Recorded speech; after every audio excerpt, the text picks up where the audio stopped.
Yes. Hi there. Welcome to Hourglass Workshops and Conversations with Nancy and Cherryl. I'm Nancy Burns. I'm an acupuncturist in San Jose, California. And I'm Cherryll Seavey. I'm a writer and a blogger in Los Gatos, California. Today's topic is about books. Books we're reading, books we've read, and asking for your suggestions about possible books. So I think what Nancy, what are some of your favorite books that you're reading or books you're reading right now? Um, I wouldn't necessarily put these in my favorite book category, but the three that I just finished this past week was one of them was Spare, which was Prince Harry's book, How was that? and I did not expect to like it. I thought it was going to be a wah, wah, wah, poor me book.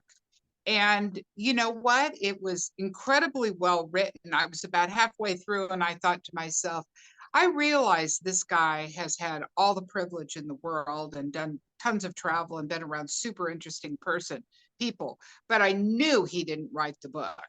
So I Mm. looked it up, and the ghostwriter is a Pulitzer Prize winner because it's very well written. Ah. And actually, I enjoyed it. And if you think it's a lot of complaining about the whole Megan thing, she doesn't, it's a 400-page book, I think, and she doesn't even come into it until the last 100 pages. Mhm. So it really is about his life. And Mhm. it's interesting.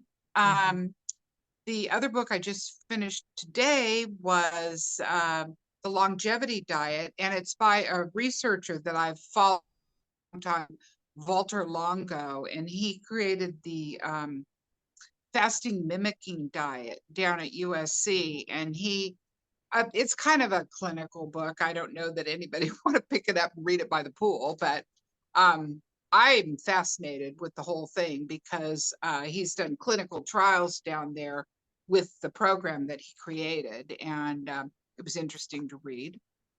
And the book that I read was Women Talking. And it's about a Mennonite community down in South America. That's a movie, And right? I absolutely hated the book, which I know is not the popular That's opinion. It's Nancy, on that's the the movie, right, bestseller that's out? list. And, huh? That's the movie that's out, right? I'm sorry, I didn't hear you. That's the movie Yeah, that's out? Yeah. yeah, yeah. And it was just such oppressed women and so abused and brainwashed that it was really hard to read. And which brings me to the subject about finishing books you hate. Um, I was just talking to Cherryll about this before we started, and I am not good about just stopping midway. I keep thinking it's going to get better. Cherryll reminded me, like a bad relationship, it doesn't get better. And she's right. And one of these days I'm going to learn, but not so far. Yeah. How about you? What have you read?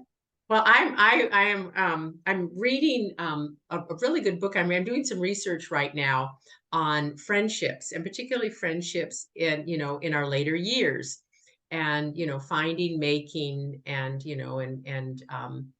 living with various friendships. And so I'm reading a book called Frientimacy by Shasta Nelson, and it's Uh-huh. really, really interesting. I'm thoroughly enjoying it, and she talks about the key components of a good friend are based upon three things. One is positivity, hanging around with people that provide more positive interactions with you and a positive feeling than negative. I mean, we all have times when things aren't going well, and we share those with our good friends. The other is vulnerability, being open and sharing who you really are with friends, because we all have some friends that we get together and it's perfectly fine and the conversation is very superficial and it never gets past that. But a Yeah. really good friendship that deepens requires a sense of vulnerability and trust, and that trust is not abused. And the third one is consistency, spending time with your friends, on a regular basis. You can't, be a friend. I mean, there are some people that live across country and you get together maybe once a year or once every couple of years. That's okay. But to really develop and grow your friends, you've got to spend a certain amount of time with them and make the time. And anyway, it's just fascinating. I'm about halfway through it and I really, really enjoy it. The second book I read, I kind of read a little bit parts of it every day, and I listen to his podcast, is Todd Henry's The Daily Creative. And it really talks about a whole variety of different things related to the creative process, and and gives you prompts and everything. And if there's anything that I really want to do more of at this stage in my life, is to be more creative and really tap into that energy. And so Uh-huh. it's really good. And he's just a fascinating man. And then another one that I just finished was Successful Aging by David Levithan. And he talks about, the neuroscience as we age, that our brain does not stop growing, does not stop growing neurons, and it does not stop just grow. It's very plastic, as you know. You and I've talked about this before, and it's just some really good ideas. It's a bit dense as far as data goes. I kind of skipped over some chapters because it was a little too data driven, which for me, it's got to be a lot of data. And anyway, so that one was a good book. And then I just started for fiction, Demon Copperfield by Barbara Kingsolver, whom I just love. And that one's really good. It's got me sucked in there right away, and I'm going through it. And then there's a book I started reading, didn't finish. I am one of those people that if I don't like a book and I'm a third of the way through, regardless of who recommended it, I'm done. I don't finish it. And it was the Thursday Well, Murder. it's so much smarter not to waste your time. Yeah, You know, and there are a lot and of, I excuse me, good books out there. yeah, You and I don't had need to read several crummy ones. Yeah, and I had several people that recommended this book, and just there's a 3-book series, and I read the first one, and it's like, yeah, it was okay. And then I read the second. It just didn't do it for me.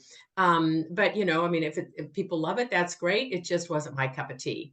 And Hmm. so I mean, I just right now I've been reading a lot more than I have in recent years, and I think that was probably it started in the winter, when I read a lot. Oh, and then just kind of an aside, I read 4 Kristen Hanna books in the winter and loved her writing, loved her stories, and those were really good. So you and I both been doing a lot more reading lately.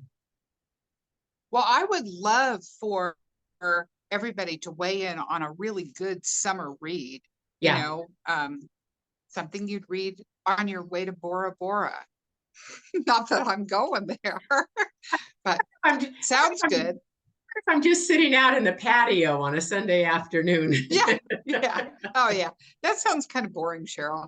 I I like the know, but Bora Bora thing actually I'm better. very content out there, so that's perfectly fine.